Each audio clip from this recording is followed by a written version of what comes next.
A few weeks ago I said this. And in this work in progress video, I'm gonna cover and maybe review some of the figures that I use. But I didn't actually make any review about anything. So after finishing 2 videos that literally took weeks to plan, film and edit, I thought it'll be cool to make a video about the figure's feature and its shortcomings. This isn't a review of Figma Kasumi, but a review of what it's like to animate and manipulate Figma on a regular basis. Some years ago, I purchased Figma Kasumi, and like your average Figma owner, I took her out of the box, examined if there's any cosmetic or functional damage, then set her to her iconic pose and left it in the display. That is until I needed to film one of these stop motion videos. Now, I don't consider myself a huge fan of the series, but when I heard from Anthony's Customs video that Figma Kasumi has articulated boobs. More about that later.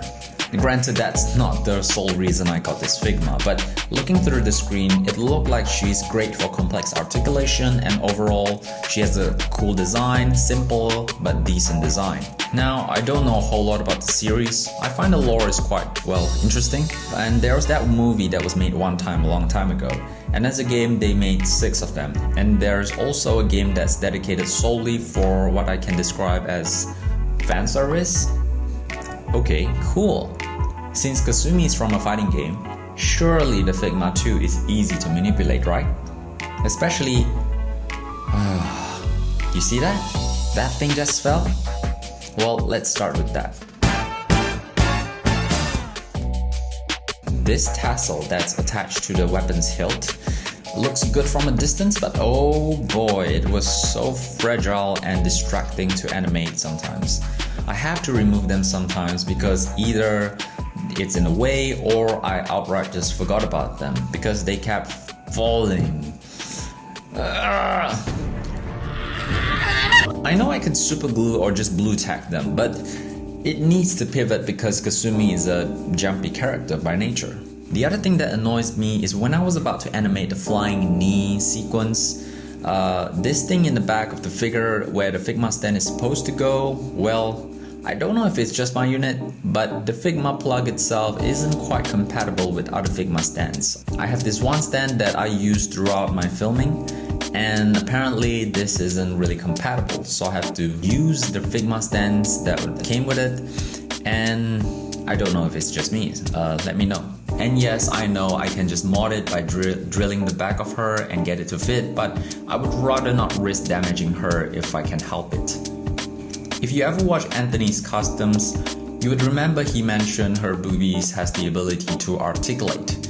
I have to say that I try to do it, but because I don't have the right hands or the right tools, or maybe mine was just so tight that I can't get it to articulate.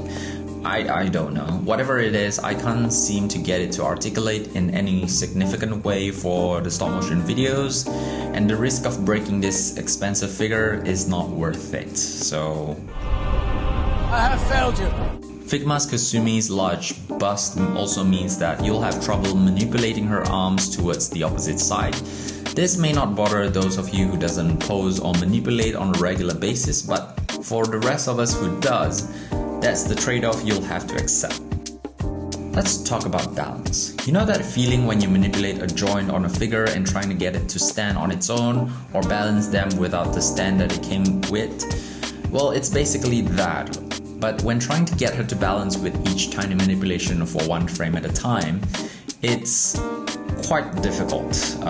Figma Kasumi is not the easiest or the greatest to work with, and trying to get her to do this dropkick sequence here requires quite an effort to get her to balance, even when the Figma stand that came with her. However, after working with Figma Kasumi for 2 weeks, I discovered that her fist pad or her forearm pad is, detachable. I didn't know this. So many times I tried to change her hands, I was afraid of breaking one of these things, and during one change I discovered that you can actually turn them and they are detachable. It's not much of a discovery, but if you have her and don't know you could do this, well, now you do. Another thing I realized after a week of working with Figma Kasumi is that her loincloth gets in the way of some poses, which you'll have no choice but to twist her hips sometimes awkwardly to make up some of the key poses that you want. It's not too much trouble to get around this, except when you can't, especially if you want her to walk slow. Well, can't do that. One thing that's actually good about Figma Kasumi is her leg construction. While the loincloth restricts some forward movements, what it allows you to do is some extreme kicks and leg articulation, and having her hips to extend by pulling it down with minimal force means that you'll have a lot of movements on her lower half for those iconic kicks in the game. Now, speaking of iconic moves, when we think about Chun-Li from Street Fighter, you would probably think of her combo kicks. When you think of Mai Shiranui, you would think of her pyromancy fan technique. And Kasumi from Dead or Alive, you would think of... Actually, what is she known for?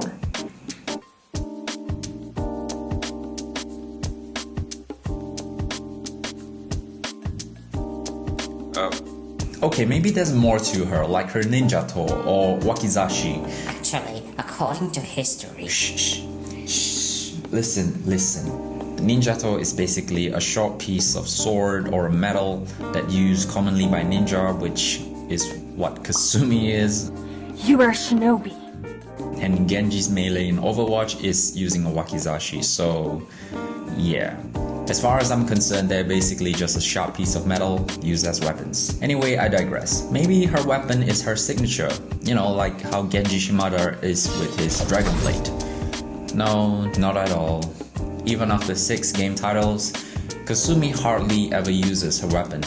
So Kasumi with her character signature or the lack thereof is basically left to your imagination. Overall, Figma Kasumi is harder than expected to animate, especially trying to get her to crunch, especially her top half. But if you're looking to pose her kicking with her Figma stand or her iconic pose, and you can look past her shortcomings, then Figma Kasumi is a must to have for any Dead or Alive fans. Well, that's for this week. While I continue to brainstorm and plan for next videos, if you haven't watched the 2 parts of Figma Kasumi stop motion yet, feel free to do so, as they took quite some time to plan and film. If you like the work that I do, you know where the like button is, and if you want to see more videos like this and more, go ahead and subscribe, and I hope you have a fantastic week. Until next time, bye.